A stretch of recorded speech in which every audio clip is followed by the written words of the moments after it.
Hello दोस्तों, जय हिंद। उम्मीद है आप सब लोग मस्त होंगे और अपने पढ़ाई में व्यस्त होंगे। चलिए आज पुलिस कांस्टेबल का पेपर सॉल्व कर लिए थे। चलिए प्रैक्टिस पुलिस कांस्टेबल का कर लेते हैं, ठीक है ना। 19-20 क्वेश्चन है। आपको पता भी है कि मैथ में 20 क्वेश्चन आते हैं। टोटल तो होते हैं मैथ और रीजनिंग के 75 क्वेश्चन, है ना। इसमें से मैथ का कितना होता है 38। उसमें से लगभग 20 क्वेश्चन ही मैथ होते हैं, बाकी रीजनिंग से संबंधित होते हैं वो, ठीक है ना। चलो तो पहला क्वेश्चन देखते हैं। आज की प्रैक्टिस का शुरू करते हैं। पहला क्वेश्चन जरा देखो। पहला क्वेश्चन जरा बताओ, आ रहा है कि नहीं आ रहा है। कह रहा 37 गुणे 43 गुणे 51 को 7 से विभाजित करने पर शेषफल कितना होगा। 37 गुणे कितना है गुणे 51, इसका आंसर बताओ। 7 से काटने पर इसको कितना आएगा 4। बहुत बढ़िया। बाकी लोग कैसे आता है इसको बता। देखो इधर 7 से इसको काटो और शेष बताना कितना बचेगा। 7 बचे 35, शेष कितना बचा 2। यहाँ पर 7 से 42, शेष कितना बचा 7 से 49, शेष कितना बचा। इन्हीं सभी का गुणा कर दो, वही आंसर होगा। 2 दूना 4, शेष कितना बचेगा 4। क्लियर। कोई दिक्कत बात समझ में ना। इन्हें कोई भी सवाल देगा तो लगा लोगे ना। यानी कभी भी गुणक के रूप में दे रहा हो और कह रहा कि इससे कट रहा है तो क्या करना है, एक एक को अलग अलग काट करके देख लेना शेष कितना बच रहा है। अच्छा, गुणा करने पर अगर मान लो 7 से ज्यादा आ जाए, जैसे मान लो गुणा करने पर अगर ऐसा होता कुछ कि कितना आ जाता है, मान लो 15 आ जाता है, मान लो कितना आ जाता है, तो फिर इसको 7 से क्या करते काट देते हैं, क्योंकि 7 से काटने पर 15 शेष बच ही नहीं सकता है। क्या करते 7 दूना 14, फिर शेष कितना आएगा। बात समझ में आए कि नहीं है। यानी अगर इससे आगे भी सवाल देते तो लगा सकते हो ना, कोई दिक्कत तो नहीं है ना। हाँ चलो तो अगला सवाल लगा। और देखो सवाल छोटे छोटे हैं, देख करके लगाने वाले सवाल हैं, ठीक है ना। और एकदम रिजेक्ट जैसा क्वेश्चन आएगा उसी तरीके का प्रैक्टिस करवाएंगे पहला, और उसका अगर लेवल बढ़ाएगा तो उसको भी हम लोग लेकर के सॉल्व करा जाएगा। यानी दरोगा के भी क्वेश्चन को देखा जाएगा, ताकि अगर कुछ लेवल कांस्टेबल का बढ़ा है तो कहां तक जाएगा, दरोगा तक जाएगा, ठीक ना। चलो कांस्टेबल और दरोगा के बीच में ही तो इसका पेपर आएगा ना। बहुत हाई तो नहीं दे देगा ना। एग्जामिनर तुम्हें फेल थोड़ी करना चाहता है कि फेल करना चाहता है भाई, बस ऐसा क्वेश्चन देना चाहता है ताकि तुम उसे लगा सको अगर मेहनत किए हो तो, है ना। अगला क्वेश्चन तो देख करके आंसर आ गया होगा। अंडर रूट से निकालते हुए चलना है।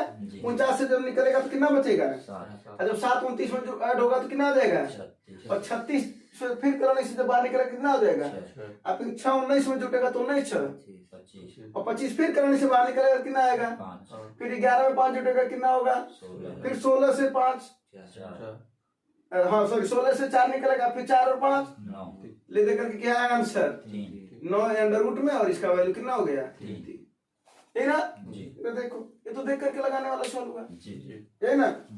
अगला सवाल लगाओ।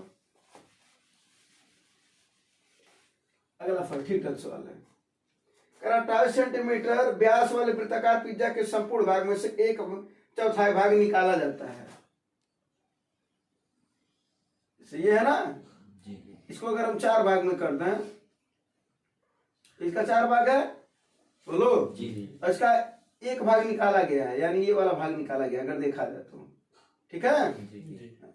तो इसी का क्या पूछ रहा है वो, इसी का परिमाप पूछ रहा है, क्षेत्रफल नहीं पूछ रहा है। क्या पूछ रहा है, अगर क्षेत्रफल यानी क्षेत्रफल भी पूछ सकता था ना। अगर क्षेत्रफल पूछा होता तो क्या करते हम बटे 4 कर देते, तो 1 भाग का निकल जाता, और जब 1 भाग का निकल जाता तो 1 भाग हटा देते, 3 भाग का बचता। नहीं समझे, क्योंकि चारों बराबर होंगे ना। लेकिन क्षेत्रफल नहीं पूछा, क्या पूछा परिमाप पूछा है। और लगा लेते हैं, अगर व्यास 28 सेंटीमीटर है तो त्रिज्या कितना हो जाएगा, बोलो 14, क्या हुआ ठीक ना। तो त्रिज्या 14 सेंटीमीटर हो जाएगा। हमको चाहिए परिमाप, परिमाप बोला ना, परिमाप को मतलब परिधि चाहिए, और वृत्त की परिधि होती कितनी है 2 पाई, यानी 2 गुणे 22/7 गुणे आर की वैल्यू कितनी है 14 ना। 7 दूना 2 दूना 4, 22 चौके 88 सेंटीमीटर इसकी पूरी परिधि है। लेकिन एक बात बताओ, यहां से एक भाग तो निकल गया ना। हाँ तो क्या कह रहा है कि 1/4 भाग निकाल लिया जाता है, तो बचा कितना 3/4 भाग बचा, यानी 88 का कितना भाग बचा 3/4। इसको काटो कितना हो जाएगा 66।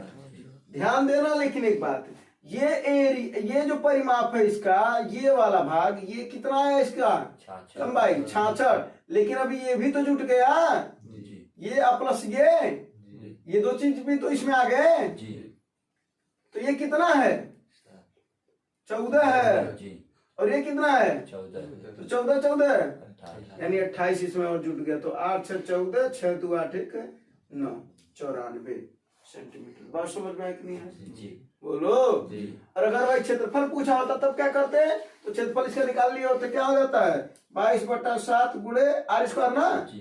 14 गुणे 14 7 दूना 14 है ना जी फिर 22 दूना 44 44 गुणे 14 कितना हो जाएगा बताओ। ये 44 गुणे 14 आता ना पूरा एरिया हाँ और हमको कितना चाहिए 3/4 भाग चाहिए ना एक भाग निकल गया तो इसी का कितना निकाल देते हैं 3/4 2 दूना 4 2 सत्ते 2 पैसा ही हम एक ना जी। बस अब इसी का गुणा 22 सत्ते 154 गुणे 3 ये एरिया हो जाता है जी 150 450 जाते 12 462 आएगा है ना। देख लो 3 चौके 12 और 3 5 15 116 3 1 3 1 4 तब ये एरिया आता है। लेकिन वो पूछा नहीं एरिया उसने क्या पूछा परिमाप या परिधि पूछा। क्लियर हो ना। ये क्यों ऐड हुआ वो देखे ना परिमाप किसे कहते हैं परिधि से कहते हैं उसकी चारों तरफ का हिस्सा। तो देखो ये वाला हिस्सा और ये वाला यही तो हिस्सा बच रहा ना। चलो फर्स्ट है ना बात जी अगला फॉर्मूला करो।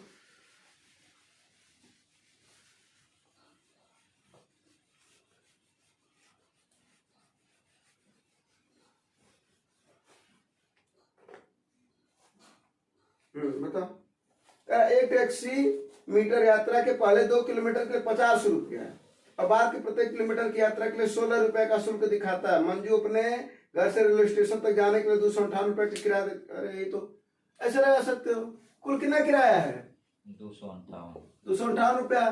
पहले जब 2 किलोमीटर गई मंजू तो कितना रुपया दिया 50 कितना रुपया बचा है 158 2 किलोमीटर के लिए 50 रुपया दिए मतलब जब 2 किलोमीटर को उतरी तो 50 रुपया प्रत्येक के लिए नहीं 50 है 2 किलोमीटर का 50 है। बात समझे तो 50 हो गया तो बचा कितना 208 और 1 किलोमीटर का कितना 16 रुपया तो 16 से भाग कर देंगे पता चल जाएगा कितना किलोमीटर गई है तो 16 से इसको भाग तो कितना हो जाएगा ये 16 का नाम 16 4 16 चौके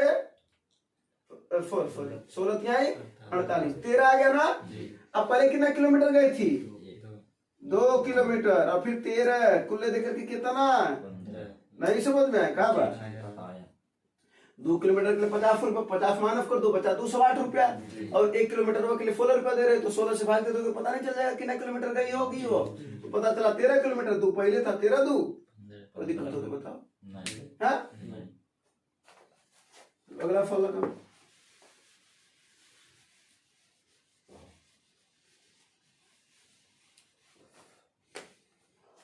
देखो कभी भी अगर संख्याओं का अनुपात दिया रहा है क्या दिया रहा है अगर अनुपात दिया रहा है जैसे इसमें दिया ना 8:9 और महत्तम दिया रहा है कितना दिया जैसे अगर लघुत्तम ज्ञात करना ध्यान से सुनना लघुत्तम ज्ञात करना क्या करना है अनुपातों का गुणनफल गुणे ठीक है ना। अगर वहीं पर सवाल चेंज हो जाता है और कह देता अनुपात दिया रहता है ठीक है मान लो अक्षर पाते वाई अनुपाते हाँ दो ले लो ठीक है अभी बात बता देते 3 भी हो जाएगा। और अगर वहीं पर क्या दिया रहा है मौसम सॉरी हाँ लौसा दिया रहा है और क्या पूछ है लौसा मान लो क्या देते हैं चलो सवाल ही समझा देते हैं ये 2 अनुपाते 3 कर देते हैं ठीक है और ये 60 ले लेते हैं। और क्या पूछा अगर मौसम पूछे तो क्या करना है तो अगर मौसम पूछेगा तो क्या करोगे लौसा बटा अनुपातों का गुणनफल ठीक है। ये कॉन्सेप्ट हो गया आप देख लो। अब तुम्हें जल्दी में समझा देते हैं। अगर अनुपात दिया रहा है कितना भी अनुपात दिया रहा है और अगर मौसा है तो उन सभी का गुणा करते हुए चले जाना वही तुम्हारा लौसा होगा यानी 8 9 यानी 8 गुणे 9 गुणे 6 करना था 8 9 72 72 छक्के 432 आ रहा है 432 आंसर है ठीक है।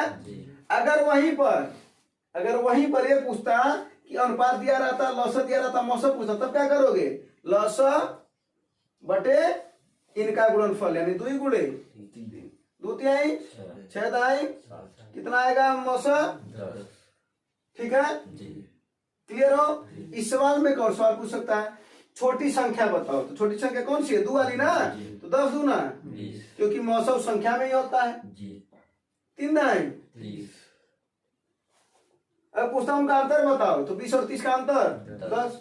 योग बताओ 50।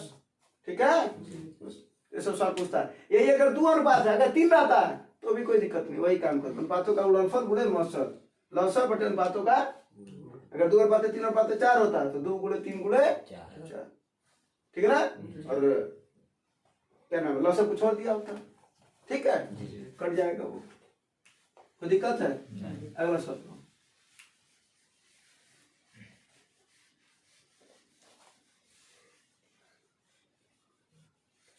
तैयारी चल रही है ना, कहते थे ना परीक्षा नहीं आ रही है, परीक्षा नहीं आ गई ना सब। हाँ, इकट्ठे हैं सब। अब कल का तो ये टेंशन का कौन सा था, जिसमें पहले सोचे हो ना उसी को दो। क्या जरूर मिलना चाहिए, अगर 2-3 नौकरी में तुम कंफ्यूज हो रहे हो कभी, तो सोचना चाहिए कि क्या जरूर मिलना चाहिए। अगर उसी का जो आंसर मिला उसी की तैयारी करना चाहिए। समझ में आया? हाँ, 3 संख्याओं का योग कितना? 392। यदि पहली संख्या का दूसरी संख्या से अनुपात 2:3 है और दूसरी का तीसरी से, यानी एक अनुपात वाई, पहला और दूसरा मान लेते हैं, कितना है? 2 अनुपात 3 और वाई अनुपात जेड का है, कितना है? 5 अनुपात 8। तो सबसे पहले इसको क्या कर लोगे? बराबर कर लोगे। हाँ, वाई है, वाई वाई को बराबर कर लो। यहाँ पर 3 है, यहाँ पर 5 है, तो इसमें किसका गुणा कर दो? 5 और इसमें 3 तो क्या आ जाएगा? ये 5 दूना 10 अनुपात 5 दिया, 15 ये कितना आ जाएगा? 3 बचे 15 अनुपात 8 त्रिक 24 तो यक्स अनुपात वाई अनुपात जेड, क्या वैल्यू क्या आया? 10 अनुपात 15 अब ये कॉमन है ना, जी 15 अनुपात 24 ये हो गया अनुपात। अब क्या पूछ रहा है? इसी को बांटना ना। जी। पूछ रहा तीसरी कितनी है? तीसरी कितनी है? 24 है। कितने में है? 24 कुल में ना। जी। तो 24 और 15 कितना हो जाएगा? 15 10 25, 25 4 29 20 अगुड़े 392 में पूछ रहा है ना। जी। बस तो आंसर हो जाएगा। बी का ऐसा पूछता तो 15/49 गुणे 392, बी का मतलब वाई का। अगर इसका पूछता तो 10/49 गुणे 392, यही ना। जी। अब इसे काट दो, कितनी बार में कट रहेगी? 7 बार में काम कटेगा। 7 से काटो, 7 सत्ते 49 और ये 7 35 5 5 35, 4 बचा ना, जी। 5 6 42, 5 8 56, 8 बार में कट रहा है ना। जी। 8 चौके 32, 3 आए, 8 दूना 16 और 16 3 192 है ना। जी 192, ठीक है। जी हाँ, जी अगला फल देखो, अच्छा फल है।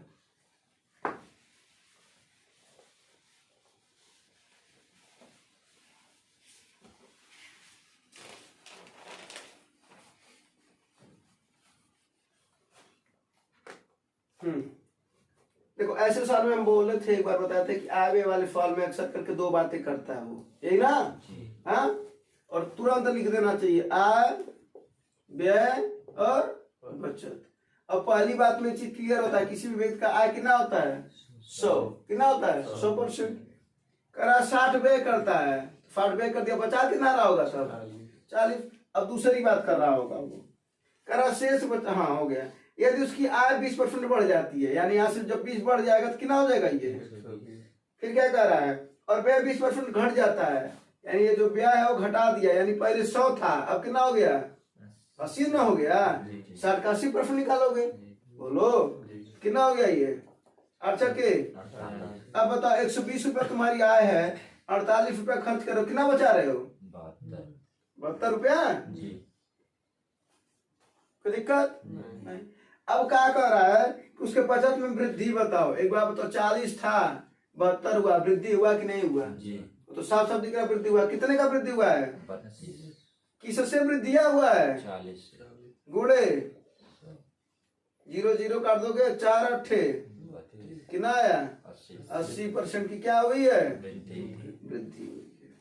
तो बोले ना ऐसे सवाल में अक्सर करके 2 बातें करता है वो। चलो अगला सवाल लगाओ।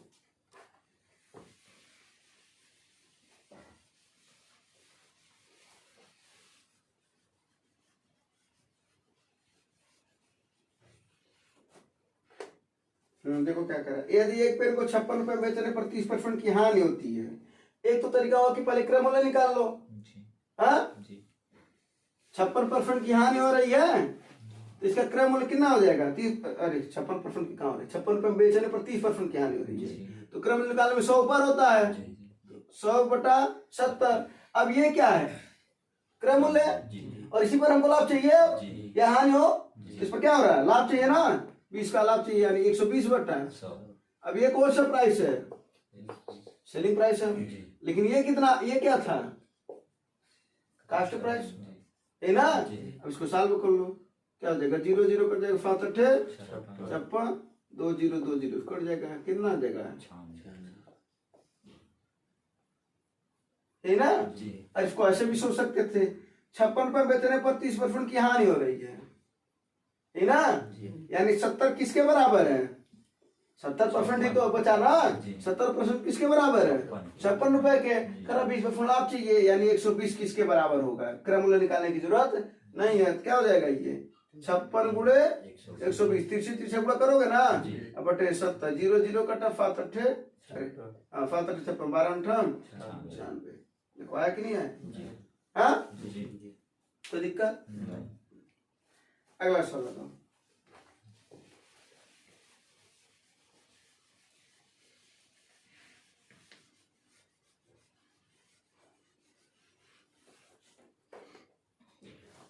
कर देना। हाँ, ये देखो ऐसे सवाल में अगर यहाँ पर क्या दिया रहा है, जरा जल्दी में बता देते हैं। लाभ लाभ और हानि हानि, ठीक है। फिर लाभ हानि कई बार बताए होंगे, फिर हानि लाभ। अगर एक जैसे दिया रहता है तो क्या करते हैं? उसको घटाते हैं, और अलग अलग दिया है तो जोड़ते हैं, कॉन्सेप्ट है, ठीक ना। अगर क्रय मूल्य ज्ञात करना है तो हमेशा किसकी वैल्यू ज्ञात करते हैं? 100% की। किसकी? अगर बाद में करा 20% का लाभ हो रहा है तो कोई बात नहीं, तब किसकी वैल्यू ज्ञात करा? 120 की। 30 का लाभ चाहिए तो 130 का, समझ में ना, तो कोई बात है नहीं। और यहाँ पर देखो क्या दिया रहेगा, विक्रय मूल्य का अंतर दिया रहेगा। क्या दिया रहेगा? या कम या अधिक की बात करेगा, तो कम या अधिक भी तो किसी को बताता है, अंतर को ही, ठीक ना। अभी बातों से तुम्हें समझ में क्या आएगा, जरा देखो। ये एक नोट्स है, इस नोट्स को तैयार करो। सवाल देखो, कर आप 25% का लाभ अर्जित करता है यदि वो 45,000 रुपए अधिक में बेचता है। आया ना शब्द एक अधिक, हाँ, और क्या करा पहले? लाभ, फिर क्या करा? तो 40% का लाभ होता है, लाभ हो रहा है, लाभ हो रहा है, क्या करेंगे? इनको घटाएंगे, यानी 25 और 40 का अंतर कितना होगा? यानी 15 की वैल्यू किसके बराबर है? 45,000, यही ना। क्या पूछ रहा है? क्रय मूल्य ना। क्रय मूल्य का ज्ञात करने के लिए क्या किसकी वैल्यू ज्ञात करते हैं? यानी क्या हो जाएगा? 100 गुणे 15 तिहाई कितना हो जाएगा? 3 सैकड़ा 1000 10 है ना। बात समझ में आई कि नहीं है? तो ऐसे अगर वहीं पर 25% लाभ कर रहा है और बाद में अगर 25% का अगर कहता हानि हो रहा है, बाद में 40% लाभ हो रहा है, तब क्या करते हैं हम? तब जोड़ते ना, लाभ और हानि की बात करेगा या हानि और लाभ की बात करेगा, तब क्या करेंगे? तब उतना बराबर उतना, तो 100 बराबर कितना। अगर क्रम पूछ रहा है, अगर यहीं पर क्रम न पूछता है, अगर कहता है 20% का लाभ चाहिए तो बताओ उसे कितने में बेचना पड़ेगा, तब किसकी वैल्यू निकालते हैं? 120 की। किसके? ठीक है, ये नोट से लिख लेना, बहुत काम का चीज है, बहुत जगह काम करता है, ठीक है। अगला सवाल लगाओ।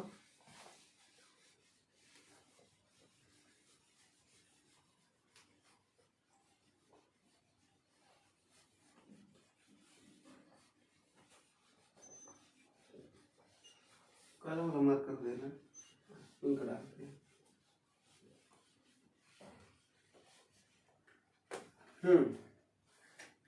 क्या करा? देखो, एक दुकानदार वस्तु का मूल्य उसके क्रय मूल्य से 20% अधिक अंकित करता है, ठीक है, और अंकित मूल्य पर वो कुछ छूट प्रदान करता है और 8% का लाभ प्राप्त करता है। छूट की दर बताओ। ऐसे सवाल में फिर बताते ना, एक कॉन्सेप्ट तैयार करो। अंकित गुणे 100 माइनस छूट बटा 100 बराबर क्रय गुणे 100 प्लस माइनस लाभ हानि। अगर लाभ होगा तो प्लस, हानि होगा तो बटा। ये भी सेलिंग प्राइस है और ये भी सेलिंग प्राइस है। अंकित मूल्य पर जो छूट होता है वही उसका बेचने वाला मूल्य होता है, और क्रय मूल्य पर जो लाभ या हानि कमाते हैं विक्रय मूल्य होता है। दोनों कॉन्सेप्ट मिला करके एक नया कॉन्सेप्ट बन गया, है ना भैया। जो दे रखा है बड़े आराम से रखो, 200 से 100। क्रय मूल्य को क्या बोला है, अगर 100 तो अंकित मूल्य कितना हो जा रहा है 120। करा ना 20% बढ़ा दो, है ना।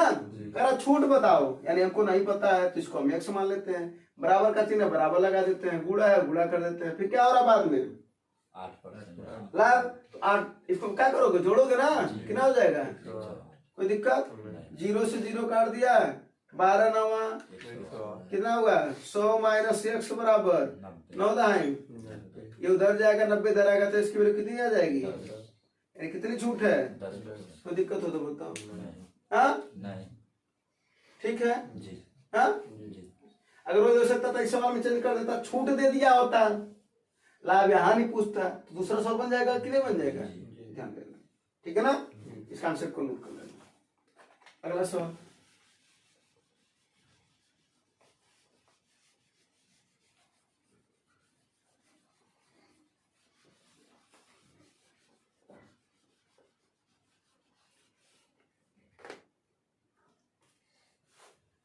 हाँ ये देखो चक्रवृद्धि ब्याज 4 वर्षों में स्वयं की 4 गुनी हो जाती है, तो कितने वर्षों में 16 गुनी हो जाएगी। देखो ये चक्रवृद्धि ब्याज पर भी सवाल बन सकता है और साधारण ब्याज पर भी आता है ना सवाल ऐसा। जी देखो क्या करा, 4 वर्षों में 4 गुनी, ये ना, जी करा कितने वर्षों में 16 गुनी। कोई दिक्कत हो तो बताओ। 4 देखो ऐसे इसको कैसे सॉल्व करते हैं, और यही सवाल इसमें भी पूछ सकता है कि 4 वर्षों में अगर कोई राशि 4 गुनी हो रही है तो कितने वर्षों में 16 गुनी हो जाएगी। एक इसमें सवाल पूछा है, अगर साधारण ब्याज यहाँ पर चक्रवृद्धि ब्याज है, दोनों को भी लगा लिया जाएगा। जितना गुना कहेगा, जितना गुना कहेगा, जरा देखो वो किस पर कितना घात है, कम से कम। क्या 4 और 16 एक दूसरे के घात है, मतलब 16 तो है ना, 4 पर 2, तो 4 पर इसको एक लिख सकते हो, इसको क्या लिख सकते हो 4 पर 2। अगर नहीं ऐसा होता तो 2 पर 2 है और 2 पर तो भी कोई दिक्कत नहीं, ठीक है ना। बस अब काम क्या करना है, देखो 4 बटा x जो ज्ञात करना है बराबर घात बटा घात, यानी क्या हो जाएगा 1 बटा 2, बस यही आंसर है। 4 दूना 8 बस, ठीक है। ये घात है तो इसे कर लोगे। अगर ये रहता 3 गुना, अगर इसकी जगह पर कहता 27 गुना, तो क्या हो जाता है 3 पर 1 हो जाता, और 27 का मतलब 3 पर, तब कितना हो जाता 4 बटा x बराबर 1 बटा 3 होता, ठीक है ना। लेकिन अगर वही कर देता कि 4 वर्षों में कोई राशि है, ये कितना करते हैं 4 गुना करते हैं, ठीक है। अरे कितने वर्षों में 32 गुना हो जाती, तब हम क्या करते, तो 4 पर 32 तो कोई घात होता ही नहीं है, तो कोई बात नहीं 2 का देख लेते, 2 पर कितना घात है ये 2, अब 32 पर 5 कितना हो जाएगा 4 बटा x बराबर 2 बटा 5, 2 दूना 4, 5 दूना 10, तब 10 आ जाता। बात समझ गए होगे, हाँ। घात नहीं रहेगा तो किसी और पर घात होगा दोनों, और अगर उसी पर सेम घात रहे, जैसे 4 पर फोल है एक दूसरे के, ये है ना 4 पर 2 घात, बस जितना घात रहेगा उसी का सीधे गुणा कर देना 3 साथ, वही आंसर हो जाएगा, ठीक है। साधारण ब्याज रहेगा तो क्या करना, इन लोगों में से एक कम कर देना है, यानी क्या हो जाएगा 4 बटा x, इधर भी वही करना है, एक कम कर दो, 4 में से एक कम जाए, 16 में से कम जाए, बस 3 पच्चे 15, 5 चौके कितना सन लगेगा, बात समझे कि नहीं। हमेशा साधारण ब्याज में क्या कर देना, कम कर देना, जितना गुना कहेगा बस, और ये बटे के रूप में लिख देना। स्पष्ट हो गया होगा, कोई दिक्कत है क्या। अगला सवाल लगाओ तो,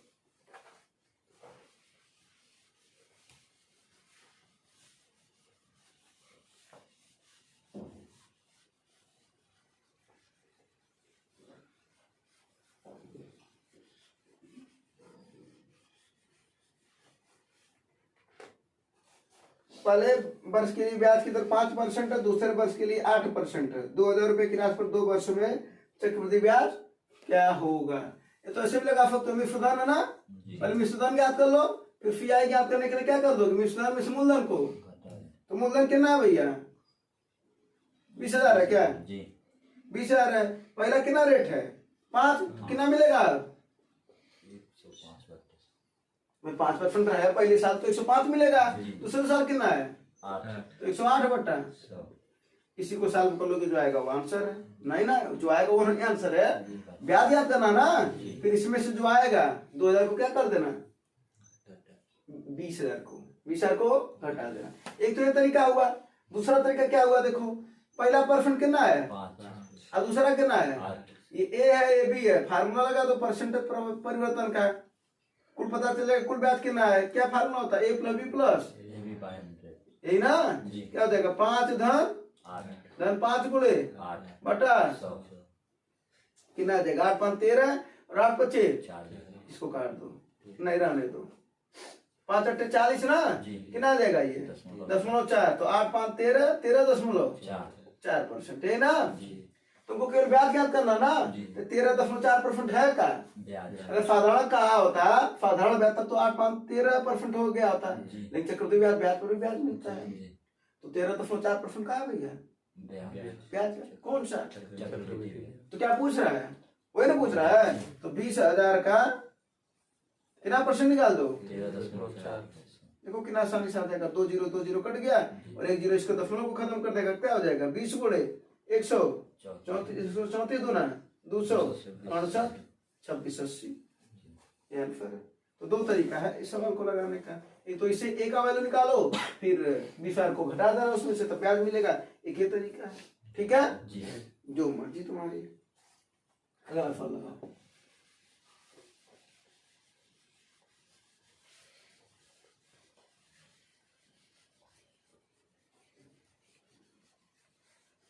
साझेदारी में हमेशा एक चीज बताया तुम लोगों को कि एक चीज हमेशा तुम्हारे माइंड में रहना चाहिए। अगर साझेदारी का सवाल लगा रहे हो कि जितना पैसा हम लगाएंगे उतना लाभ कमाएंगे, है ना। ये तो सुने ही होगे, गांव घर भी कहा जाता है कि जितना पैसा लगेगा उतना पैसा कमाईबा, ये कहा जाता है। तो वही बात है इसमें भी। अरे 100 रुपये क्रम से कितना रुपया लगा रहा है, ये कितना लगा रहा है 1,71,000 और वाई कितना लगा रहा है 2,43,000 ये ना। जी। और क्या कर रहा बाद में 1 वर्ष के अंत में यानी 1 साल के लिए लगा रहे हैं ये लोग, ये ना। ये दोनों लोग बराबर पर लगा रहे हैं तो कोई मतलब है नहीं, चाहो तो उनका गुणा करो ना करो क्योंकि दोनों बराबर लगा रहे हैं। अगर ऐसा होता कि 12 महीने के लिए लगाता और 6 महीने के लिए लगाता तब गुणा छक करना पड़ता, ठीक ना। इनका रेशियो निकाल लो, अनुपात निकाल लो, क्या ऐसा निकाल रहे हैं बताओ पहले।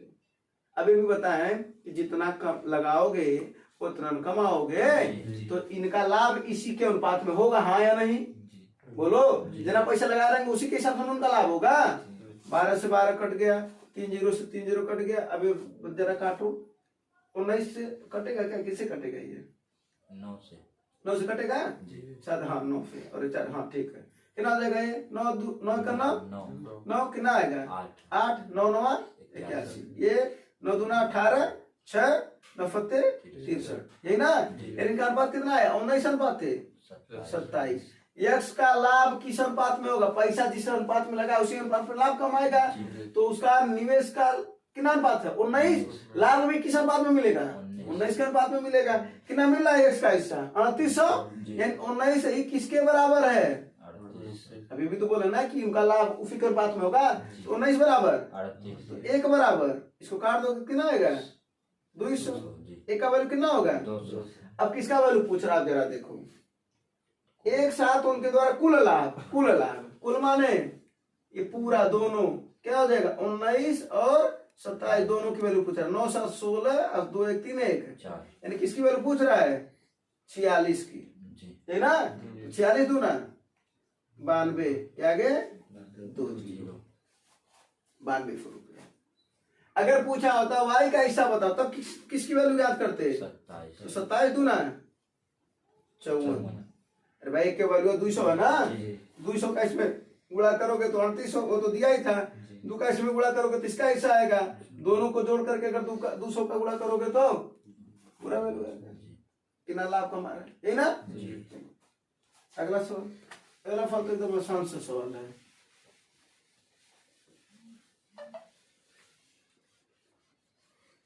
लगा इसको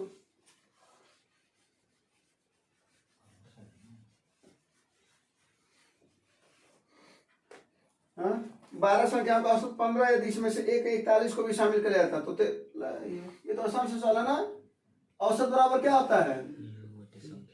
योग बटा संख्या, ये ना। और योग बराबर क्या हो जाएगा? औसत गुणे संख्या, ये ना। अब बता दो, मार्क करते हैं। अब बताओ कितनी संख्याएं हैं? पहले 12 और औसत कितना है? 15। तो योग कितना हो जाएगा इनका? 12 गुणे 12 गुणे, और उसमें क्या करा? 41 को और जोड़ दिया गया, यानी 41 और आ गया। अब कितनी संख्या हो गए? एक का संख्या और आया तो 13 हो गया। नहीं समझ तो ऐसे समझो, 12 संख्या है, औसत 15 है, योग कितना हो जाएगा? 12 गुणे 15 यानी 180, है ना। 12 गुणे 15 180 होता है। 41 और आ गया, वही तो कर रहे हैं, जोड़ रहे हैं। अब बढ़ाते रहे, कितना हो जाएगा ये? 180 40 दूसरे 21 क्या है?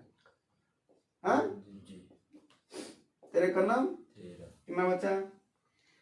9 तेरे 70 कितना आया? कोई दिक्कत? बस। हाँ, अगला फल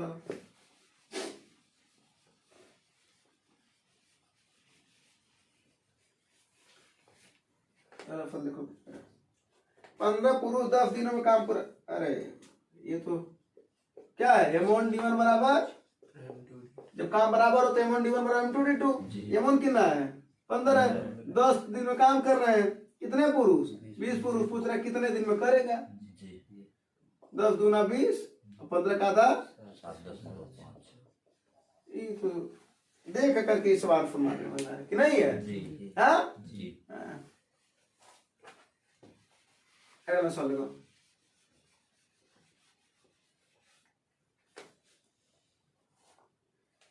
एक पुरुष एक स्थान से 80 किलोमीटर प्रति घंटा की गति से जाता है और वापस किसी अलग गति से आता है। यदि औसत गति 32 किलोमीटर प्रति घंटा है तो वापसी की गति बताओ।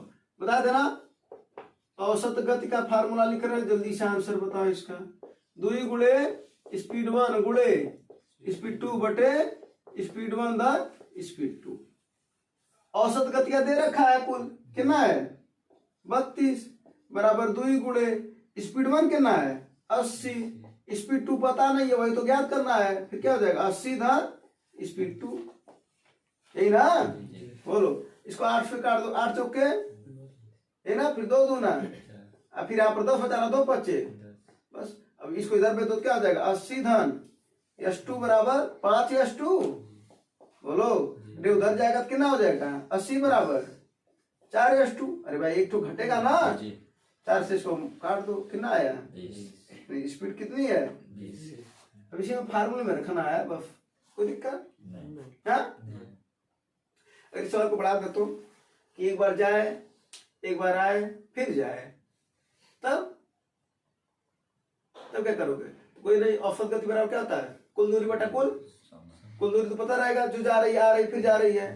और अगर समय हमको पता है नहीं तो समय बराबर दूरी बटा 4, दूरी बटा 4, दूरी बटा 4, दूरी बटा 4, तीनों निकाल लेंगे, है ना। बताया सवाल, इसके पहले प्रैक्टिस में बताए हैं वो, है ना। तुरंत पहले नहीं, एक दो पहले प्रैक्टिस में बताए हैं। प्रैक्टिस करते नहीं हो, प्रैक्टिस नहीं करोगे फिर मैथ को बाद में कहोगे मैथ हमको नहीं आ रहा है। कैसे आएगा? अपने आप तो नहीं आ जाएगा ना। कह रहे 2 स्थानों की दूरी को 62 किलोमीटर प्रति घंटा की गति से 3.5 घंटों में पूरा किया जा सकता है। यदि गति में 8 किलोमीटर प्रति घंटा की वृद्धि कर दे तो कितना समय बचेगा? पर कितना समय लगेगा वो पता करना, तब ना समय बचेगा। हाँ बोलो। तो देखो यहाँ पर क्या दे रखा? चाल दे रखा है और समय दे रखा है। दूरी ज्ञात कर लिया जाए।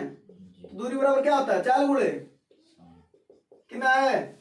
4 62 और समय कितना है? 3 से 1 बटा 2 अर्थात 3 गुना 6 1 7/2 दूसरे इसको काट दो, 31 गुणे 7 दूरी आ गया जी।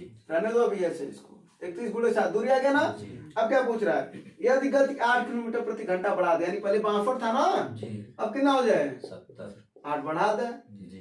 तो कह रहा कितना समय बचेगा? पहले समय तो बताते हैं कि कितना लगेगा, तब ना बताएंगे बचेगा कि क्या होगा। तो समय बराबर क्या होगा? दूरी बटे, और दूरी है कितनी? यही ना दूरी है। अब बटे 4 कितना है? 70। 7 से 7 कट जाएगा, 31 बटा 10, यानी इसी को 60 से गुणा कर दोगे तो मिनट में आ जाएगा ना। तो 0 से 0 ये भी कट जाएगा, क्या ना कितना हो जाएगा? 6 करना अच्छा अतिरिक्त 18 कितना मिनट आया? 186 अब पहले कितना लग रहा था? 7/2 घंटा ना, यानी 3.5 घंटा। जी 3.5 घंटा में कितना कितना होता है? कितना मिनट कुल? 200 210। जी अरे भाई 60 के हिसाब से 3 घंटा का 180 और आधा घंटा का 30, कितना हो गया? 200।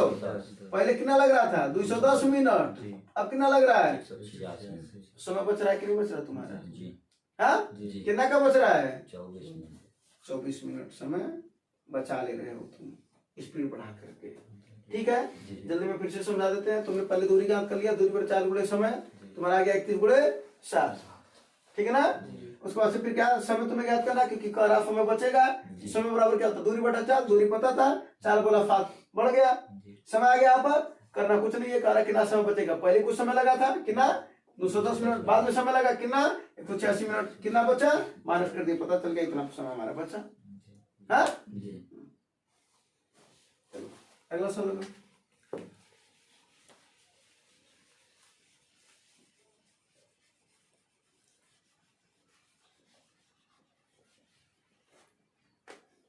वर्ग और आयत का क्षेत्रफल बराबर है यदि वर्ग की भुजा 40 सेंटीमीटर। अरे ये तो कोई दिक्कत नहीं है। वर्ग का क्षेत्रफल बराबर क्या कह रहा है? आयत का क्षेत्रफल। और वर्ग का क्षेत्रफल क्या होता है? भुजा का। बोलो, भुजा का वर्ग। और आयत का क्षेत्रफल क्या होता है? लंबाई गुणे चौड़ाई, है ना? जी भुजा का, भुजा कितना है वर्ग का? 40 तो क्या हो जाएगा? 40 गुणे। 40 और क्या दे रखा है? लंबाई 64 आयत का लंबाई कितना है? 64 गुणे चौड़ाई ज्ञात कर लेंगे, जी ठीक ना? जी 8 8 64 8 पच्चे 40 8 पच्चे 5 पच्चे 25 की वैल्यू किसकी है? चौड़ाई ठीक ना? जी क्या पूछ रहा है? अगर क्षेत्रफल पूछता तो क्या करते? 64 गुणे 25 कर देते। जी बात क्या पूछ रहा है? परिमाप। क्या पूछ रहा है? परिमाण और फार्मूला क्या होता है परिमाप का? 2 गुणे लंबाई धन, चौड़ाई ये ना? जी हाँ, जी क्या हो जाएगा? 2 गुणे लंबाई कितनी है?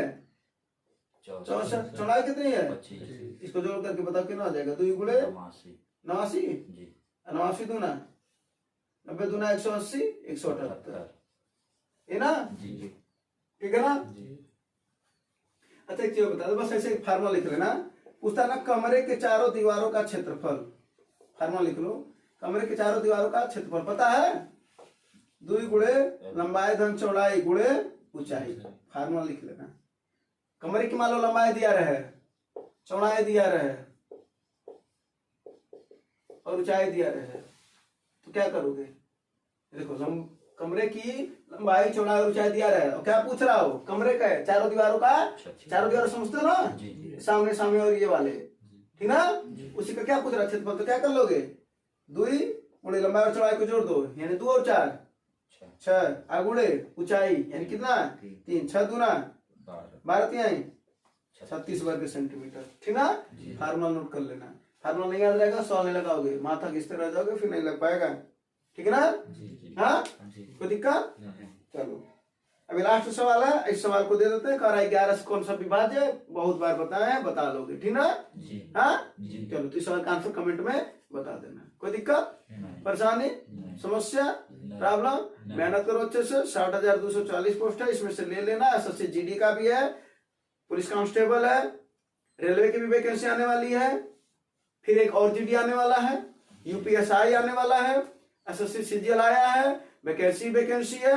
अब इन सब बातों पर ध्यान मत दो कि क्या करें। अब क्या, अब ये तुम्हारा प्रश्न है कि क्या करें? नहीं पढ़ना है कि अब ये प्रश्न तुम्हारे क्या करें? पढ़ना है मात्र, जी ठीक है? कोई तुम लोगों को कोई डाउट परीक्षा को लेकर के? हाँ, पढ़ने वाले परीक्षा को लेकर के डाउट नहीं रखते हो, चुपचाप अपना काम करते हैं, ठीक है? जी हाँ, 2 पीडीएफ निकलेगा जब तुम्हारा रिजल्ट आएगा, एक सिलेक्टेड वाला, एक नॉट सिलेक्टेड वाला। इतनी मेहनत करो कि नॉट सिलेक्टेड वाले में नाम न आए, ठीक है? और तुम्हारी मेहनत से पॉसिबल है। चलो भैया, तो लगे रहो, मेहनत करो। धन्यवाद, जय हिंद।